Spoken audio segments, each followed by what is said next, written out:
En el departamento de Matagalpa, una oscura trama sacudió al municipio de Terrabona.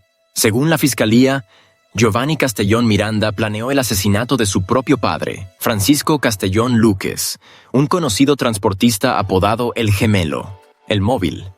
Quedarse con su dinero y bienes, incluyendo buses y una camioneta. La noche del 30 de agosto de 2024, Giovanni se reunió con otros implicados y ofreció dinero para ejecutar el crimen. Al amanecer siguiente, el transportista fue asesinado al salir de su casa.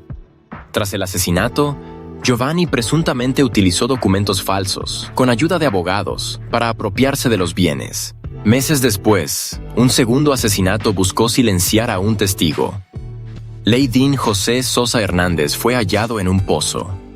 8 personas enfrentan cargos, pero solo 4 están detenidas. El proceso judicial sigue en curso.